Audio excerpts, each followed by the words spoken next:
Hey guys, and we're back with Designing Digital Excellence.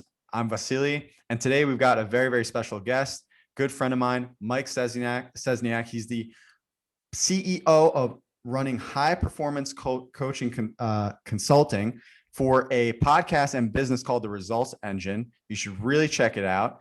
And I'm super, super happy to have him today because I've seen his journey from the start. We're great friends here in Armonk, New York. And we've always spoke about entrepreneurship as a way to fuel growth and fuel your business. And I love his journey because he talks about key areas of opportunities for you to take your sales process and reach really high achieving goals. Mike, thank you again. I'm super happy to have you today. Yeah, Vasily, thanks for having me, bro. I'm excited for this. So today we're going to kind of talk about a few different topics. But the first thing that I'd love to ask you, talking about your journey, is you could tell us a little bit about the story of how you got where you are today as a high performance coach, as a CEO and entrepreneur. Mm-hmm. Yeah, I'll try and truncate it a little bit. Yeah. I mean, you've seen it from the start, dating back to like days in the gym and all of that sort of stuff. But my whole life revolved around where I could play soccer in college, which is number one. Then I kind of dumb lucked my way into engineering from a conversation that a guidance counselor had. He's like, "You're good at math and sciences, check it out." And at that point, all I wanted to do, my whole life goal was make a lot of money, retire young, and open a pit bull rescue foundation. That was like all I cared about. So my question to him was obviously like, do they make a lot of money? And he said, yeah. So, I ended up getting recruited by a big engineering school in upstate New York. And after school, I went straight down to Wall Street, started writing code for a living. And I used software engineering as a vehicle to fund all of my business ventures, right? I was always like trying to create, like trying to build something, literally dating back to, I'm looking around my desk to see if I have it to show you, but like fifth grade, I built a duct tape wallet company called Says Wallets, right? So like there was always this thing that I just wanted to be more, do more, have more, like create. And fast forward, high performance coaching and consulting was the third company I started. It was kind of a product of all the experience from the first two, where I was just very blessed to surround myself with amazing people, learn from some super successful people. And you pair that with some experiences that I personally had on the journey with, anxiety, panic attacks, all of that sort of stuff, like thriving in my corporate career, but behind closed doors, things weren't sunshine and rainbows. And having to go through that and experience that and learn from that, you pair all of this together and it led to the coaching and the consulting in a weird way. Which I'm happy to dive into deeper if you think it's valuable for your audience. But again, the company started as a side hustle, right? I built it as a side hustle for a year and a half while I was a senior engineer in the financial district, working for a global luxury retailer, like engineering order processing systems, and not like the cool like look and feel of websites, like the boring code, the ones and zeros, right? Like inventory management and all of that sort of stuff. And again, I just used that to just pump all of that money back into myself and my business. The only savings I had was a 401k, which I maxed out. Frankly, only did that because my mom was the accountant in the family and I just didn't want to deal with the conversation. So I'm like, sure, whatever. Like if I don't see the money, I won't know about it. It's fine. But yeah, that's how we are. We took that business full time 2.5 years ago. And so we're about 4.5 years in almost at this point. And primarily serving the door-to-door sales space, helping sales pros make more money, not from sales and closing strategies, but purely from a high performance and personal performance perspective. And seems to be super well received in the industry. We've worked with people in other industries as well, but that's who we're serving most right now. And it's been a blast, dude. Yeah. So I'd love to dive into some of that. So Yeah. at a high level, right, I think there's paradigms between what you do day to day and the type of strategy and fragmentation we've seen mainly in the automotive space. Okay. And so a lot of the questions we get is how to translate and design a methodology for dealerships to translate their experience, their messaging, their brand at that local level, at a tier 3 level, as we say in the automotive space. and translating that through their brand with their people. And you Mhm. have really I see you as the leader in this space for translating messaging, sales, the process with a key core areas. And I know this because you've mentioned it to me, but you have 3 core areas that I'd love for you to dive in on. And it's clarity, energy, and productivity. Mhm. And so for our audience, when they're thinking about how do they package to their teams to drive some of these core areas, what would be some recommendations or ways that, a dealer principal could enable their team to drive these key areas? Yeah. Yeah. Well, first of all, I appreciate the kind words. That was cool to hear. In your head, you're always just like, I don't think so. But I'm gonna leave that self-talk out of here. That's a different conversation. Absolutely. Um, I think so. When we're talking about building culture or like working with our teams or whatever it may be, at the end of the day, we have to realize that we're selfish human beings.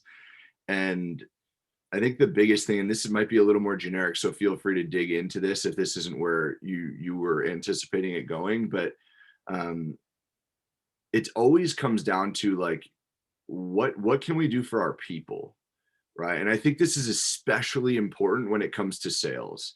There's this myth right now that like people aren't spending money because of the pandemic, and I'll tell you it's a lie, right? We work in the door-to-door sales space, and I just spoke at an event earlier this year, and almost every single company there had grown from last year and had their best financial year ever. Now, part of that might be because people are home to answer the door, right?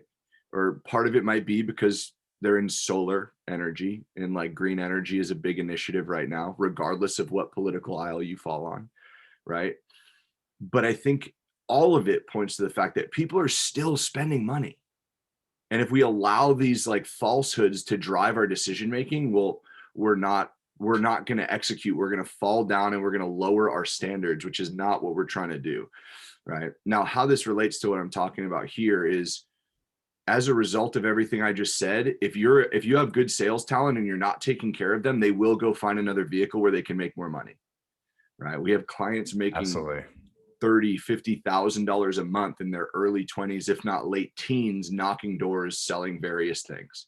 Right. So all of this illustrates, regardless of what industry we're in, again, I'm specifically talking about sales or anything performance based right now. We need to take care of our people. So to bring it back to the original question, where my mind immediately goes, and I don't know a ton about the automotive industry, but I do know sales, where my mind immediately goes is, how can we make it more about our people, make sure that they feel heard, make sure that they feel like the company cares about us? Because when I was leaving corporate, yeah, I always planned on leaving to bring my business full time. But one of the main reasons that I had to get out and I was completely freaking miserable is because I felt out of integrity with the way the company was going. Right. Totally relate with So that.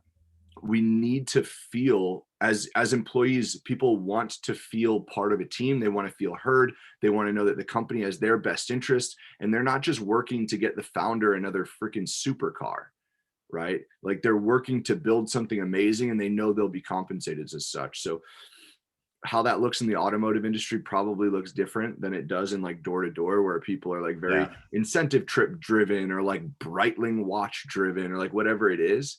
But that's the underlying theme that I think is so important. And it's not about like the incentive, it's about making people feel like they belong and that they're being taken care of.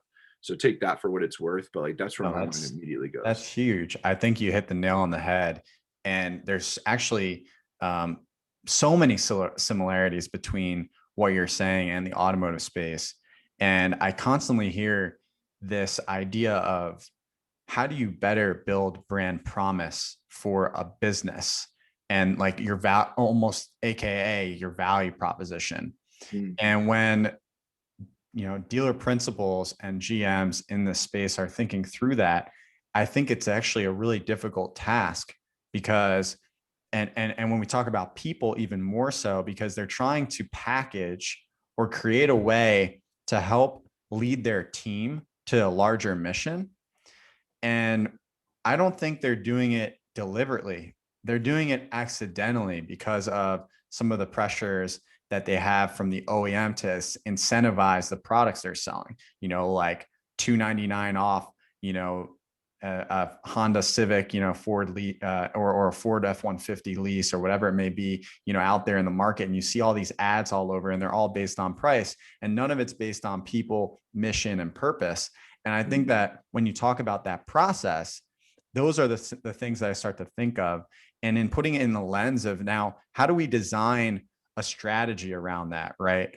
For any business principle, it doesn't have to be automotive, but I think it's related to this topic of how do you structure a process to make it about your people? And do you have like tactics today that you're teaching or educating that are going to give someone like the best practice or the roadmap to do this successfully and make it about their people? Yeah. So, well, the first, like the easiest piece is making sure that they have access to the resources they need to be successful. Right now, that could look like working with a company like ours. That becomes difficult, right? Because like there's the whole skin in the game piece. When people pay, they pay attention. So like you can gift tuition to programs and like licenses to software all day, but are they going to use it, right? How do you incentivize it? And that becomes a bigger conversation. But outside, like that's the first thing is one, making sure they have the resources, because it's like a gift almost, right? It's like you're making people feel heard. But two, I think on top of that is they need to have like a trajectory. There has to be a path that they can take this information, go execute on it, experience the growth. And that becomes a bigger conversation as well, right? Like, does the leadership have the bandwidth to support them? Like, as an engineer, my brain always goes to like, how can I go and break something so I understand how to fix it, right? Every coach I've ever hired in my business, I've told them straight up, hey, I'm hiring you for the blueprint and the understanding that when I go and break a bunch of shit, I know that you have my back when I come to be like, how do I fix this? Right. So that's another piece as well, is having that mentorship or that leadership to be able to support. And then I guess the third piece, and because obviously people are working to earn an income, is just making sure that career trajectory is possible. Again, it always comes back, not possible, but is put in place where they can win, right? It blows my mind how often I see, and this isn't just the industries we're serving, this happens everywhere, but there are always like a couple bad apples that just aren't treating their reps right, right? And whether their pay is getting skimped or the sales timeline is just way too bloated, so the guys aren't catching their checks yet, or whatever it may be, the better that can be, and the more streamlined that is, again, and the people are going to feel like you care, right? Our people are going to feel like we care, and it always is just, it's coming back to this bigger concept of making sure that they feel like they're just not a cog in the machine that is getting overlooked, right? So I kind of missed the original question, but like we just Yeah, want to no, there. I think you're answering it in a level of detail that, when I think about process and tactics, Hmm. they're you're talking about some of those pain points, and they're, to a business owner, they may be small, Yeah. or they may be something that they didn't have the level of empathy to consider, right? And but from Yeah. the people side, from the actual people, the resources who are operating and holding that brand to their chest dear every day, they almost hold it to a higher standard sometimes on a day-to-day basis than some of their management. And so Hmm. it's like, how do you now set up a way so that everybody sits at the same table and is talking about the same pain points, and they can both listen and develop and problem solve? And that's why Yeah. I thought, I know we talk about Clubhouse, man. And I think Clubhouse is such a phenomenal platform for, democratizing the way we think about business and taking all those levels of politics that exist in different industries and packaging it in a way that I think is going to be profound. People are going to find new careers on this application. Hmm. Have you seen, similar insights? I'd love to hear your thoughts on, transitioning to Clubhouse and how it's helped, your business in any way. Yeah, I went really hard on Clubhouse when I first heard about it, maybe like I don't know when this is going to go out, but at the time that we're recording this, actually right at the beginning of the year, because I remember a good buddy of mine is big on Clubhouse, and I message him right away. I'm like, hey, put me on your calendar, send me an invoice, like let's dive into this, because I wanted his help from a consulting perspective. And I remember it was literally the first payment we had received in the new year. It was like on the first, I think, of the year, and almost all of it went right back out the door. Like money is just a revolving door. We went super hard, and I don't know, like spent a couple hours on the app each day, and it was crazy to just experience the growth. After that, we were really like, to be honest, we were on a hockey stick growth curve at that point, and I was just like, this isn't worth my time right now. Right. So I'm starting to try and figure out like how I can spend more time there, because it is in many ways a virtual land grab for people who can add value. We're essentially earning digital real estate by providing value to the marketplace, and there's some cool stuff. But what's interesting to me about that app, and maybe you've seen the same, like I started to see the same rooms over and over again. And now as the audience is growing, as it's evolving, I'm starting to see a lot more like niche pieces in the hallway, I guess it's called. But it's cool, man. Like I know people who have done tens of thousands of dollars in additional revenue from this app, grown thousands and thousands of followers on Instagram because it's so seamlessly integrated. So it's really interesting seeing the people that are dominating.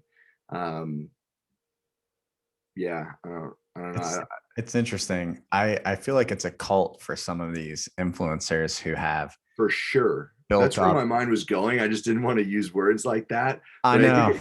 I think it's fair. Like all of these big rooms, it's the same mods in every single room. It's like you have to make your way into this circle of people who just like everyone brings each other up, they mod each other, and they're all just growing like wildfire. Um, but it's interesting. I'm also very curious to see like the not pushback, but like the feedback from the market on it, when people are posting on other platforms, because it's really easy to just shit on people and say that it's like the more of like the false guru stuff. Because dude, it's very clear who has no idea what they're talking about Yeah. on It's these obvious. apps. It's obvious. It's just a bunch of regurgitated stuff, or like also what I'm seeing is a lot of people are giving like insanely specific advice without having any context of where someone's business is at. You see that in a lot of like the bigger business rooms, and people are like, this is the way to go. It's like there are a lot of business models that work. It's just, are you willing to put in the work to make it work? Right. Versus like hopping from one thing to another. But yeah, I don't know. It's a super interesting platform. I'm really curious to see how it evolves and how it scales, because it's not something that you can't outsource it. Right. And I think we're past the point where you're just going to grow from being on stage, right? You have to actually say stuff to get on stage, which means it has to be you. You can't outsource that to a VA. You can't have your team member manage an account, which again, there's nothing wrong with that. At least in my opinion, I do that as well. We have team members that operate our DMs on various platforms, and they do it out of integrity. They say who it is so people don't think they're talking to me and then find out it's not me. Um, and everyone has their own opinions on that, but like we can't do that on Clubhouse. Right. So how can you operate an 8 or a 9 figure business and spend 3 hours a day on an app? I don't know how it scales. I'm curious to find out though, but the availability of information is wild. Yeah. No, that's a phenomenal point. I think about that sometimes too. And lately, I think there's been definitely, I think you hit the nail on the head. There's more rooms in the hallway that have had more niche kind of flares, and they Mhm. dive deep in certain areas. And I keep getting told feedback wise from other industry experts in my space about how the smaller rooms are actually sometimes more valuable because you're able to have a more intimate conversation. The audience isn't really there, but the quality of audience may be that much better. So Yeah. you're getting people really serious players, more like C-suite exec, people in the room who have proven themselves out, and now they're interested. They see the same opportunity. They're like, now I'm interested in gaining a little bit of an audience.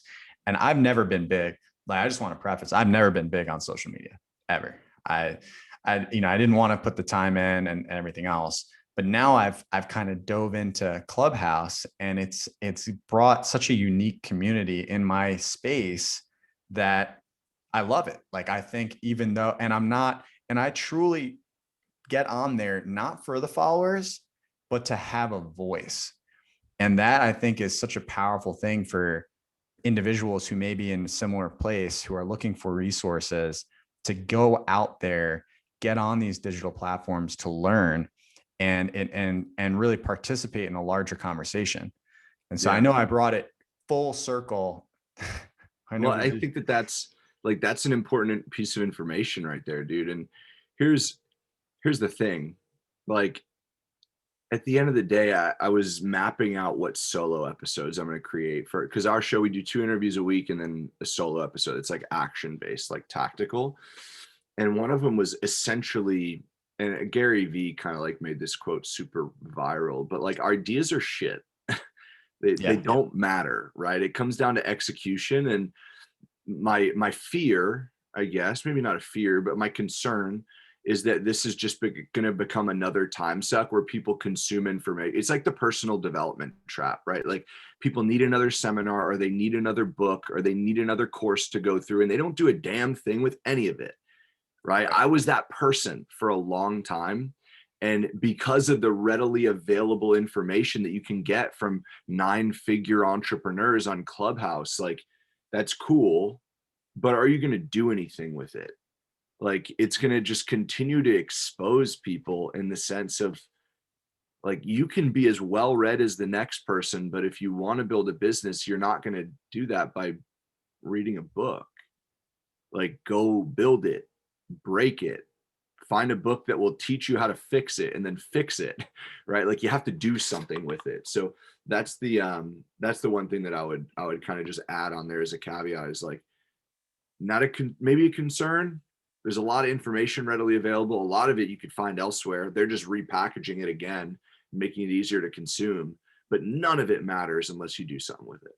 I love that. Yeah. And I was gonna bring it back to kind of my automotive peeps in the space, who I think as a whole, the industry has been, it's a fragmented industry, from both the technology side, a process oriented side, a resourcing component. And what you said right there is the key, is like, we can talk about it all day, and we love to talk. We love to talk about all the problems in the space and then do nothing about it. And it's like, well, why are we talking about it, wasting our time, if we're not going to come up with actionable items that we're going to operationalize against? And I love using that word because if we can just be more tactical and execute, even if it's a small piece to the larger picture. Yeah. And I know you're all about data driven and have a ton of data level knowledge, and you see this mathematically, but the incrementality of the growth, putting in, time after time, that consistency is going to make change. Yep. Dude, yes. So, a couple things. One, to bring this back to your first question of the 3 major high performance pillars. Number 1 is clarity. It's the cornerstone habit. We have to have clarity, but clarity it makes it easier for us to make the decision to execute, because we know what we're looking at. Maybe we have the data, or we have the experience with another form of data, right? But we know what we should be doing. It makes it a little easier to make the decision, but we still have to decide to act, right? So, it's so important. That's where things like the 5-second rule come in, right? I don't know if people have read that from Mel Robbins. It's such a good book. Obviously, like, I'm a very data driven individual, like you mentioned, coming from a nerdy, like, engineering background, right? Men lie, women lie, numbers don't lie. And in this coaching world, it's kind of like, it's a seemingly woo woo world at times. So we take a very pragmatic approach, but like, it always comes down to deciding to act. 5-second rule, to finish that loop before I just go off on another tangent. 5-second rule is the most effective and simplest thing that I've ever found with respect to execution and being backed by science. But the other thing that you mentioned is having like a structured like action plan. That's the number one thing that we build with all of our clients, and everyone needs to have that, because we need, again, it's all around getting data no matter what we're doing, right? Cool. If you're knocking doors, awesome. How many doors are you knocking? How many people are you talking to? How many appointments are you setting? How many of those deals are closing? How many of those like deals that you close get canceled versus like solar panels on the roof, for example? There are a lot of different steps, and we need to have that data. But before we even get there, we have to take the action that leads to the data. So like people obviously, like, they're probably not knocking doors if they're listening to this. They're probably in the automotive industry, but zoom out from it and look at it like, okay, what would this look like for me? Now, for the action plan perspective, we need to have concrete action items, and there needs to be quantifiable execution levels, right? So for us, it would be knocking doors, maybe like minutes spent on sharpening the axe, so to speak, industry specific trainings, right? On the personal side of it, maybe it's number of pages read, number of minutes meditated, workouts per week. Hell, I have clients quantifying time spent by themselves to unplug, right? Calling friends and family, like all of these different things, and we quantify it, and they become mandatory minimums. Not nice to have. It would be cute if I got them done, but like, no, if I didn't do it, the day's not over. All of that just yields the data that we're looking for. And that's what we can make decisions based on. It's not just about sales. That's about life, right? High performance is not just about making a boatload of money at the expense of our health and well-being or our relationships or anything like that. Like the running joke, when maybe you'd heard this, like, I don't know if your folks made these jokes, but my dad was always like, by the time you could afford the nice car, you can't fit in it, right? And I think that that's like a really common misconception. Now it's starting to shift with the whole like fit executive type of role. But high performance isn't just about making a bunch of money at the expense of those things. It's about creating this well-oiled machine that does all of the above, whether you're sales, whether you're whatever. That's why we include the life stuff too. Quantify all of it. I'll get off the soapbox now, but no, this is gold. This is gold. And for anybody listening today, before we wrap up, because Mike just dropped the dimes that our audience needs to pick up and take action here, whether it's enabling your process better or enabling your efforts, your messaging, your mission. It's about life. It's changing that mentality. It's executing against it. So if for anybody who is even in the automotive space, who's looking to enable their sales performance and their team, where can they find you, Mike? What's the best way to reach out and get some of this stuff done? And ultimately, I know I've followed you for many, many years, but I think you are the most humble. And I just have to say thank you again so much for coming today, because you really speak from the heart, man. Thank you.